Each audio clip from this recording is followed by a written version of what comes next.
Hello everyone, and welcome back to the final episode of the Legend of Korra build. It is going to be uploaded to the Steam Workshop after today, and you guys will be able to download it and have fun loading in after the long wait time, and then you'll be able to fly around, take a look at all the little detail in the park itself, and also, if you guys want, you can add rides, you can add pathing, you can add whatever you like. But this is going to be, as I said, a sole recreation. It's not going to be a park on my end. It'll be up to you guys if you want to do something that fancy with it. So, we're going to start the episode with some of the final finishing touches. We want to get this pathway built from the upper plateau all the way down to the ocean and the dock. There will be some skips here and around because this took quite a lot of time and it becomes a little repetitive after a while, and even for my own sanity, I don't think I want to do commentary on how to place 10,000 trees and rocks and things like that around. And even then, to be honest, I kind of shorthanded it a little bit just so that this thing can get done and we can move on to something new and interesting for the channel. Which, by the way, I'll probably be taking some cool suggestions from you all on what you might want to see. So this bridge is a nice, simple, single arching bridge. It's very wide. Just the standard, almost whitish yellow kind of coloration to match the rest of the structures here at Air Temple Island. And these plateaus, little pathways and steps, they just take a little bit of time to do to make sure all these details line up and you get the spacing essentially correct. Now, I did try to make a symbol here at this upper kind of mid-tier plateau, and this was going to be some sort of air symbol or something like that, but due to the size of the area that I had to work with, I couldn't really do something without really essentially turning a lot of these pieces sideways and going that route in terms of the pixel art required. I mean, I didn't want to do that. I wanted to try and use the big RSet pieces like we did up in the training area and to get that smooth curve. So this is going to be initially kind of scrapped in the long run, but you know, this is also one of those opportunities where I can tell you guys that I don't really build everything in one go. It is pretty hard to build some things in the game. And sometimes if you don't break out of your comfort zone and give it a shot, you will, you know, kind of stagnate a little bit. So it's always good to try these little things every now and then so that you can kind of learn how pieces work. As you can see, this spiral, it's almost just like a simple spiral shape that I was going for, and then I was thinking maybe a yin-yang shape. Something interesting, but a lot of these pieces were just too awkwardly sized for the area that I gave it. Not much I can do about that. Maybe even doing this large spiral, little kind of modern looking thing, that looks pretty cool. Kind of looks like a Pokeball though, so this is scrapped as well. And in the long run, I just figured, you know, it's just not worth it to try and figure this thing out. You know, went through many variations. I'm not much of a graphic design artist. I went to art school for painting, oil painting, like traditional oil painting. So it's not really my strong suit. My brain doesn't really work well with abstract shapes. I work a little bit more in terms of realism or soft, gentle curves, things like that. There is the final attempt, I believe, is just this kind of wave-like effect. And this looked okay, but it just didn't feel like it fit. It's too shiny, it's very reflective, and overall just wasn't really happy with it. So we're gonna spend a lot of time hand placing some low kind of guard rails, walls out of these bricks. We'll dye them a little bit of a bluish gray color just to make them stand out, be a little bit different than everything else around it. And you know, bluish gray kind of makes me think of the Air Tribe.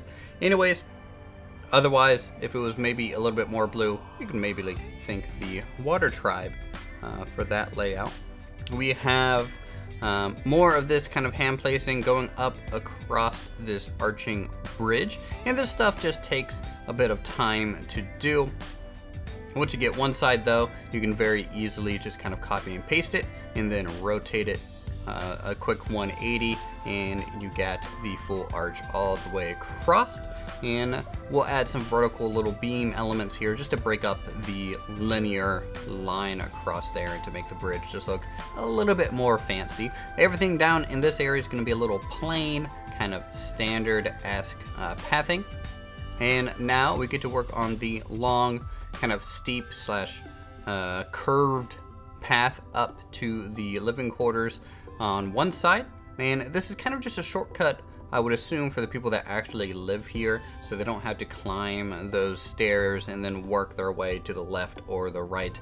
If they need to go to the left side of the temple, they can just go straight to the left about halfway up, and that will just save them a little bit of time getting to their living quarters and to their home. And it also just kind of looks cool to have all these paths kind of coming off this central point, and having that bridge element is another excuse to have this path over here, because bridges and things that you can kind of see through and you can kind of layer like that do look really good. So we're going to be doing a hand path here, and because the pathway up is a little custom, you have some awkward slopes, we're going to have some little bends and things like that. It does slow down the process, but once again we get this initial line drawn, we can easily copy it to the other side. Luckily, it's kind of a mirrored scenario here. Asymmetrical shapes become a little harder to do this trick with, but do try and keep in mind what you're going to copy and paste or not. And this also gives you a good opportunity to kind of smooth out some of the rough areas where the pathway is meeting the terrain in awkward spots, and to make the pathway actually look a little bit more smoother than it is. More smoother, that doesn't make sense. More smooth than it is. And that is just to, you can do more gentle shapes with this side trim, and in doing so, it kind of makes the pathway itself look a little bit more gentle as well. And the view lines from that looks pretty cool. You have this very crisp, kind of clean white stone path, and it's lined with a slightly off blue-gray border, and it's just a nice, clean, kind of simple look. Now, this pathway does get curved a little bit on the way up, so it just doesn't look good. It's a little too broken up in areas, so I have to spend a little bit of time kind of restitching a little bit of it together to smooth that transition out. We'll bring the border of the plaza up around, and we will then move to the lower path, which is going to be much of the same process. Now, the reference images, of course, that I'm using, I'm not following 100%. There are changes due to just what I think might look good, and also for ease of building. So testing out some water, resculpting some of the mountain sides, and I'll go over some of the techniques that I'm using to sculpt these hills a little bit later, but essentially the basics is that I'm using just the flatten to height tool, and if you drag it out quickly enough, you can get some interesting textures, and I might be able to go over that. I think I include some of that in the speed build. I'm not 100% sure. I spent a lot of time sculpting out around the edge and things just to get the shape and the whole kind of valley-esque look here, so that it kind of makes a little bit of sense, at least, that there would be water here at all. In reality, it probably wouldn't. It's more like a lake than an ocean, but we're kind of limited on how far we can build out onto the map in general. So this bridge is pretty much right in front and down from the previous one. This one's going to be a little bit different. It's a double arching bridge, very similar though to the previous one. It also has a more gentle slope on the upper and a little bit more of a steep arch on the lowers, and that just kind of counteracts each other pretty well, and it just looks pretty cool to have just these two different bridge types so next to each other. As you're crossing the lower bridge, you're looking up at the upper bridge where you might be crossing later. As you're approaching the island, you can kind of see down that little narrow cutaway, the two bridges kind of interacting with each other a little bit, and that's just a cool design. And if we're going to do layering bridges, it's kind of nice to have one kind of appear in the middle of the other one and just stack them on top of each other and get this kind of cool sightline effect going on. So more custom little railings, and this just goes all the way up and around. I probably could have built these a little bit more efficiently by making more templated pieces, maybe something that has 2, maybe 3 long bricks, but that's just kind of how we are doing it here. I do cheat a little bit for this curve. I basically start going around the curve, and then I'm able to copy a bit that I've already placed before. Because it's a very uniform curve, you can just slowly copy more and more of the curve until you can copy almost quarters of it and just kind of stitch those together. So that's a little bit of a time saver if you guys want to do that. I was going to try and do it on the inner curve, but they're going to be different radius, and it wasn't really going to work out for us. So down here near the river, I'm going to take a little bit of a break from path work and work on this little, it's like a greeting house, ship house of some kind. It might be a temporary storage place where they might unload goods so the ship is free to leave, and then they'll worry about actually getting the goods up the hillside itself. But it's a very simple, small building along the wharf, and it is just a single story. I added an extra roof line on there just to make it look a little bit more interesting than a square with a roof. And it has the sloped walls that most of the temple has on the upper floor. Of course, we'll color this that off-white, yellowy color just to make that match. We'll also give it a little bit of that guardrail effect that we're using along the roadways. And the cobblestone top on that, one, it provides a little bit of texture, but also a little bit of a material break and makes it look a little bit more utilitarian than, say, pretty.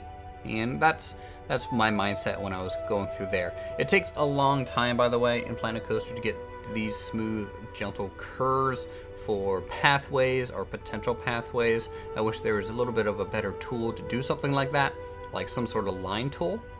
But here we're sculpting a lot of the mountainside. And you can see it looks a little pixely, and that's because, as I said earlier, I am taking the flatten to ground tool and starting at the very top of the mountain, holding left click, and then I start at the kind of just slowly and quickly brush downwards. And what that does is it creates this jaggedy effect that you can kind of rework a lot of times, and it makes it look a little bit like a mountain. Now, it is a little too pixely, so we'll have to go back in with a little bit of the smooth brush to kind of round some of these corners. And you can even take it a little bit of an extra step with maybe a chisel brush and really carve out some of the spines a little bit more than, say, I did in this build. But it's basically as much detail as you want to add. And then I'll also do the same effect along the edge of the map, and this is going to help try and blend the natural terrain of the world with the rest of the level. By the way, when you are doing this trick and you're starting from the high point, working your way down, you might end up kind of changing the shape of the mountain a little bit. So if you have things placed, it could affect that. So do keep that in mind. It is a very broad shaping tool. Definitely not the best for fine details. So now we have the full kind of lake bed built, and we can fill this up with water. And this is kind of the final look of the island. If you guys take a look, also I've tweeted out some of these images on Twitter. If you guys want to see like little sneak peeks, you can follow me there. But this is generally what the build will look like at the end. So we'll come back to the little storage building, add some wood trim, just make it look a little bit more standardized, and we'll also work on a lower staircase just so that it can actually match up to the pathway that we loosely roughed in a bit ago. There were time skips, of course, you know, working a little bit more on the mountainside, working on the edge of the map, of course. And after a while, I think terrain sculpting becomes a little repetitive, especially when I'm working in such a large scale and kind of general form. There's not much detail work that I can really describe and go into for you guys, so might as well cut that out. Here, just a nice simple kind of zigzag-esque staircase going down there, using a lot of the same kind of grayish tones. And we'll just add some windows here, an upper window near the top, combine some windows to get some extra wooden elements, make it look a little bit more bulky because it is more of a utilitarian building. And we want to make those feel pretty weighty, at least in my opinion. Both sides will just be mirrored over and copied and pasted. Not really hard to do a square building such as that. I did see people using Reese cups for base of planters, and so I'm trying to use that technique. I forget exactly who I saw using that, and I do apologize if I'm not naming you, but you know, we do steal techniques from other players plenty of times. You know, not everything is my idea in this game, by far from it. But down here, this is kind of another large time sink that I spent on, and this is the large stone path, kind of natural path, leading from the main docks all the way up to what will be the actual man-made path. Now, you see these maybe on beaches, kind of along the rivers and things like that, and you're just going to have a nice exposed rock surface going up, and that's going to provide a little bit of a pathway, and it's a little jagged, and I would have probably chose a little bit of a different material if I had more options, but we don't really have a sand tool in the Alpine map, sadly to say. But anyways, we're going to go ahead and skip, and we're going to go ahead and look at it when this thing is complete and all these trees are placed.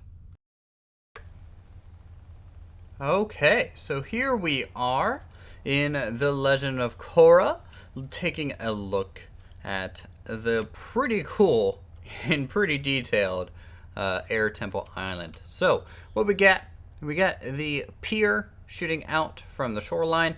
Pretty plain, just a nice solid stone slab coming out here. It does have some lanterns, which, by the way, I forgot to mention during the speed build that I did add some lights. Not a crazy amount, because I wouldn't expect there to be one a whole lot in the show. But there are a few around in around some of the pathways and some of the buildings. So we will show the nighttime look. But this is kind of the naturalistic path going up towards the little storage house along the wharf, and we get some interesting textures here. Now, you do want to try and leave some grassy areas, things with less details, and this is going to make the other areas with details kind of stand out and kind of push these and hide these around. You know, I didn't want to cover up a lot of these bridges and other details, so this is kind of just keeping that sight line clear of any large trees and things like that. But this is what the bridges kind of turned out to be. Nice large arch up there, and then the two lesser kind of smaller arches down here as well. And just the water detail in general is probably one of my favorite ways to look at the build here. So you can see the tower up top, and then the tower down here, and this is the rough water. It is supposed to be a little bit more oceanic, so that is why we chose that. There's no real sand to use in the Alpine, as I said in the speed build, so we're using a little bit more of that underbrush growth texture, and in replace of that, it's really the only yellow texture that we have. But let's go ahead and take a look at some additional things. So we have plenty of trees going up, a lot of the spines of the mountains, pretty much anywhere that is relatively flat. A lot of overgrowth on here. It's very naturalistic looking and very, very taxing on your PC. And we got the path coming up and around, some overgrowth down here. Here is the bridge. You can see a bunch of our little lanterns at this point. Of course, the male dormitory over on the left side, which looks fantastic. And we got the awesome Tenzin household over here, reflecting a lot on that lower water, which looks amazing as well. This meditation kind of zen water garden looks nice. Still don't know what this building is over here. Back here is the garden area, and it looks like it is being invaded by a few air bison. These were made by SP Ridley. He has a YouTube channel as well, so big shout out to him for making these. It's something that I didn't want to really get into, and he's made some great sculptures for like the lady designer and also himself. So do check him out. And he made us some little baby air bison. They're not definitely the full-size ones. The full-size ones would probably be, about yay big. So this is probably 1/5 the scale of a normal sized bison, but that's fine. I think he did a great job. They're full of little detail. They got the eyes in there, the nice big nose, his underjaw, and his horns. And I'm really impressed that he was able to get the arrow all the way up and down his spine to his tail. So good job on that. I'm really happy with the way that turned out. Here is Tintin's and family's kind of private meditation gazebo. Very fancy looking. Looks very nice here along the back side of the island. The vegetation, by the way, gets a little sparse on the back side. It becomes a point where you kind of realize that if I keep adding trees and details, especially on the side that people probably won't be on too much, it's just lowering FPS. And I want people to at least be able to load this map a little bit. So we had to sacrifice some detail, but when you're viewing it from the front, it is a spectacular sight for sure. So we got the temple proper itself. We have the White Lotus Plaza. We have the kind of martial arts sparring area, some wood post to practice balance on. We got the Be the Leaf area, some smaller sparring rings, the women's dorm over here, a gazebo, and just plenty of plaza space. And you can already see kind of this is the lantern design that I went with. Something simple, a small wooden post kind of colored to look a little close to a iron stone work to match the lantern on top. This hooded lantern kind of made sense to use. It's very kind of Asian-esque in style. And it was kind of hard to find a piece roughly in the scale that we needed to make that work. It's a little small, but no people are here, so we don't really have a good sense of scale anyways. And I think that's it. This is it. This is the finished core build. And I hope you guys have enjoyed the nice series that we've had so far. You guys' feedback has been spectacular. You guys' interest in building this along with me has been a joy to, and also helps me push to actually complete things like this. So without you guys, I probably would have stopped long ago. But this is for you. I do need to occasionally finish a build, or at least finish it to enough that where I can say it's done. And so here we are. I will show you guys, as I said, the nighttime. So let's go ahead, dim the night, and take a look. So I'm using those yellow lights a little bit more as street lights to highlight little certain areas, like the gate down here, the end of the pier, some around the storage building. We have some on the White Lotus Plaza, a little bit along the main pathway. It gets a little dark here. I could probably add some more. But we're using a lot of the red lighting for the upper balconies, kind of around the homes itself. And they just provide a little bit of a color break differential kind of element to kind of make them stand out from each other from afar. So this is all lit up pretty nice. And you just add these to corners, little straight areas. And there you go to get yourselves a bit of a detail. Let's go down through here so we can see the reflection. This is still one of my favorite places to look in the whole build itself. Just a little bit on the outside. Not so much out here. This is more like farmland, so they're sneaking in at night, having a little bit of a snack. Anyways, I think that's going to do us for this series. I hope you guys have enjoyed the build as much as I have. If you guys want, it's on the Steam Workshop. You can download it now. Have fun, mess around in it, take a look, pop inside, and do let me know what you think. If you guys want to subscribe to my channel for more creative goodness such as this, I play plenty of Planet Coaster and other games, please do so. Also, if you have any suggestions on possibly what to build next, I want to take a break from something so big, especially since we're starting Alpine Odyssey again, which is an even bigger project. Let's maybe go back to possibly some coaster stations and do some more one-off builds. I think that would be fun for a little bit. Anyways, thanks again for watching the whole series, and I will see you guys in something new.